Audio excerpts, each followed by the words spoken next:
racial population tailoring. These are the strategies that the races are using now worldwide. You can look for it. Number 2, racial dislocation confusion. That's keep you moving. They're doing this all over the world. The people in Angola cannot farm on account of the landmines. You can't farm, it's landmines out there. You're not going to send your children out there. You're not going out there. You don't even know what a landmine is, except something you step on and you get blown up. You know, people are hobbling around there, on crutches and whatnot. So they can't go over there and farm where they used to farm. So that's dislocation. Dislocation means they put you somewhere where you don't want to be. Move you, keep you moving. They're doing this here through what? Yes.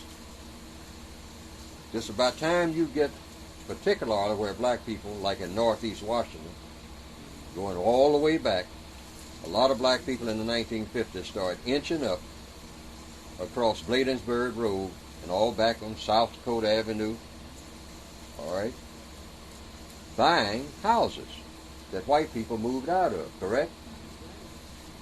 Certain other sections of Northwest, okay, when the white people, on account of the school situation, Thurgood Marshall and his shenanigans, got things stirred up. So the white people, a lot of them just pulled up, oh my goodness, the world's coming to an end, I'm out of here, right?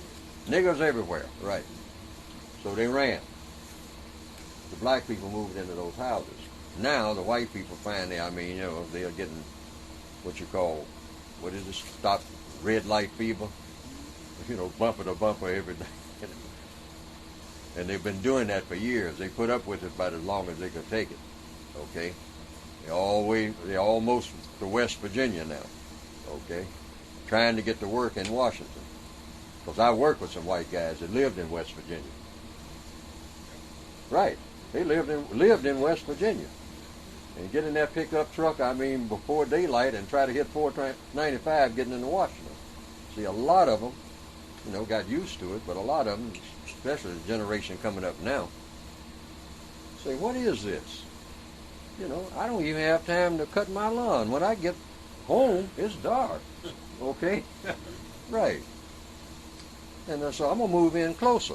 You know where to move, unless you move where some black people are. That's a no-no. So what do? The most logical thing. Move them out. So you talk to your real estate friends and whatnot, and they say, yeah, okay. First thing we'll do, like they did with my sister's neighborhood, house paid for and all like that back in the 1950s down in Atlanta. They all got all kinds of ways. A couple of crack houses open down the street. That automatically means bullets going to be flying through your house, at 3 o'clock in the morning. You're going to get tired of that. See, you're going to move, okay? See, they know what they're doing. And you call and whatnot. Now, who's running these crack houses? Some of your friends, all like that, see? Because they're trying to make money. Let's be realistic, okay? But see, when you got a son, and he's dealing in drugs, he got buddies that's dealing in drugs. Now, all these guys are coming into the neighborhood at 2 o'clock in the morning. Then they get to arguing and fighting. Then they get to shooting, Then the little girl that's playing outside, she gets hit. So now everybody, after they have a few candlelight vigils, want to move. The white supremacists are sitting back saying, just like I had planned. I allowed those crack houses to run, because now all these black people are hightailing it out of here. Give them a couple more years to make it good, Then I'll come in and make them an offer.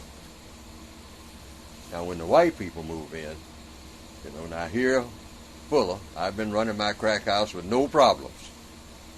Now, those first few white families move in. Now, if you're a crack dealer, you got to find another neighborhood.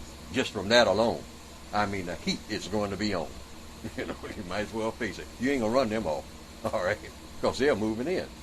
See, you're going to get run off because that's the plan. Now you got a squad car sitting in front of your house, right, I come out, getting ready to deal my drugs, see, and there's 2 squad cars sitting there. That's the way the scenario works. And in 2 years, it's a nice, peaceful neighborhood. You go by there and you say, you know, we used to live here. You know, that's what you tell your kids.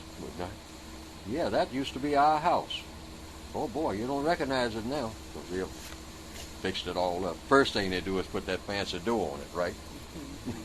That's the first thing. Go up and down, go through Washington. That's the first giveaway. When you see that real pretty door, expensive door, they haven't even fixed up nothing else. But you look at that door with all that brass on it, you say, oh, that's a white folks door, you know, just like that. Isn't that true or false? That's true. Absolutely. Right. I've been up here on 4th Street, Northeast, and all like that. I see it.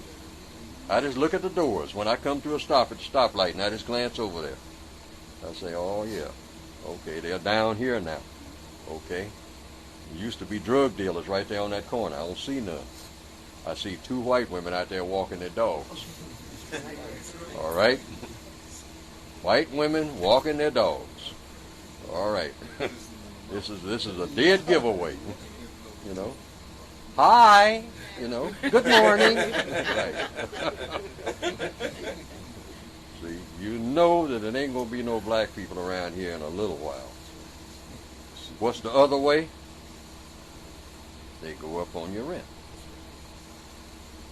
I've been here for years. I just retired. Well, you're going to have to move. Racial dislocation. Because you can't afford it. Find another place. Huh?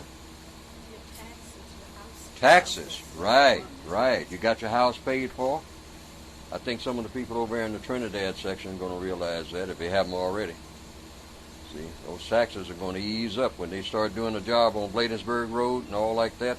Start running all that, whatever they got planned for over there, coming off of Baltimore Parkway. See, once that gets a good head of steam, they clear away all those junkyards over on West Virginia Avenue and all like that, see. Oh boy. It's going to be nice to look at when you drive through. But you're not going to be there, right. Right. I think I know what I'm talking about. Based on what? What I've seen before. What you have seen before. See, these things don't happen by accident. They don't just jump up and out of nowhere happen. These are long-range plans. And they have them all over the world. Yeah, they call it by, gentrification. Just look at the word that they use. See, words are very important. Gentrification, meaning, going back to the ancient days, this is the landed gentry.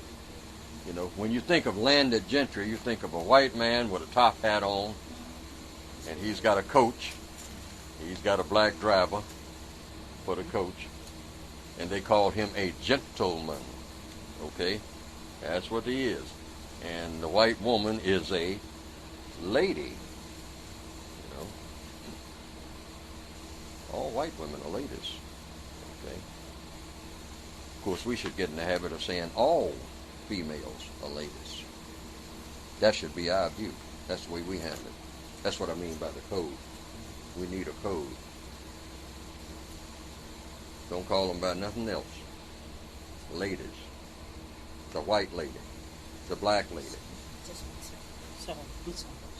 Okay. Where was I? I was on dislocation. All right.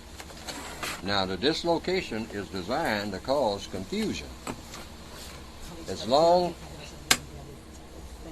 All right. Pardon me. As long as you have people confused, you can dominate them. So there are I'll say 5 types of confusion. One is not so much confusion. It causes confusion, the population tailoring, because we're all confused. See, we are all confused. When we wake up in the morning, we really don't know what's going on because we don't know what the white supremacists have planned. See, we make little plans, but all of our plans have to fit into what their plans are. And we don't know what they are until they do it. See, you find a lot of black people who, and this is the worst thing you can do to yourself, fool yourself. Think you know something that you don't know. What we don't know is what white people are going to do next. So therefore, we don't know much of anything, because whatever they do next is going to impact us. But they don't tell us until they're actually doing it. The only thing we know is what they tell us. We don't have any other way of finding out, except sometimes we can kind of figure out based on what they've done before. That's what we're supposed to be doing in this room, figuring out what they're going to do before they do it, or at least while they're doing it. Because most of the times we wake up and it's all done, and we say, wow, I didn't know that's what they were doing. See? But it's too late. So what do you do about dislocation? For one thing, like a lady asked me in Columbus, Ohio, when I said this 15 years ago, she said, this is a nice neighborhood, because I was sitting in our house. We were eating breakfast there. And I was looking up and down the street. I noticed that when I came, when the people drove me there, because they took me there to have breakfast at her house, Columbus, Ohio. So we were all sitting around her table, and she said, I really like my house. She said, this is a nice neighborhood and whatnot, one of the better neighborhoods in Columbus and whatnot, and I could just stay here forever, So she said, but recently they've been doing a lot of talk downtown, and I've been reading stuff, and said, they're getting ready to do stuff in this neighborhood, and I don't think I like it. I said, like getting you to move? She said, yeah. I said, well, that goes with it. I said, if you just about, this seems like a settled neighborhood, and it is a nice neighborhood. I'm looking out the window. I said, yeah, it's nice, all nice lawns and everything. And I said, yeah, they're getting ready to have you move, because one thing black people are not supposed to have, and that's a second-generation house. Remember that. See, that's the key. After World War II, black people started, that's the first time they had a chance to buy houses. So some of the houses they had built, and they were built not according to any zoning or code. They just built them because a lot of black males knew how to build stuff back in those old days. You don't find that now. You get an added, little sister has a baby, or gets married. You just add another room. There's a lot of that going on. Well, where are we going to add it? Well, right off the hall. Right, In fact, we'll add 2 rooms. I saw a lot of people do that. So a lot of people, and then grandmother, she was in the house there, all right. She had the back room, she and grandpa. It might be as many as 12 people in that house. Stop and think. 12 people in an urban house, because everything is getting to be urban nowadays. Stop and think what you got going there. If the people are family and halfway getting along. Like, for the most part, they used to do. Because I grew up in a big house, with a lot of, uncle, aunt, somebody was always in the house. Now, where were the other people that got up in the morning? They went to work. Different jobs, different places. Came back in the evening to the same house. Now stop and think. What's the advantage of that? Yes, you're pooling your resources right there in one house. So you ain't got a whole bunch of houses, for all the different families, And then when the family got so large, on account of the land was plentiful then, a house next door. If it wasn't a one already there, you would buy one from Mr. Milam, who just moved out. They were old folks, see what I mean? So they might even sell it to you. In some cases, like in the case of my sister, will it to you. A couple of old folks. The children gone, they don't ever want to come back. Wasn't even interested in the house. And sometimes the old folks who live right next door, they just say, well, give it to the Marshalls. Yeah, we got to give it to somebody. Ain't nobody here but me and you, Grandpa. We're both 80. So if we die, just give it, they have helped us out here. They've taken us to town. They've done things all down through the years. Just give it to them. And they did that. Those days are gone. Okay? And like you said, the point that I was making, those resources, see, hey, you could come and pay your car off in no time. You ain't paying no rent. All right? You live in the house, right? You've been living here since you was a little kid. Same house. Second generation house. Third generation house. Some white people still have them, and those that don't have them have moved up. They sold that house and bought another one. See, so they still came out ahead. They cut black people off by doing what? Like they did my aunt and my grandmother and my mother. In one swoop, ran a highway right through there and gave you money. Now that's one thing that you don't want. Like I told a lady in Ohio, let me get back to that. She asked me, said, what will I do when they get ready to make me move? I said, get ready to move. She said, well, you're supposed to be talking about the code. I said, what does the code say? The code says get ready to move. Why? It's two things out of these 6 things. The population tailoring and the population dislocation are 2 things you're not going to be able to do anything about.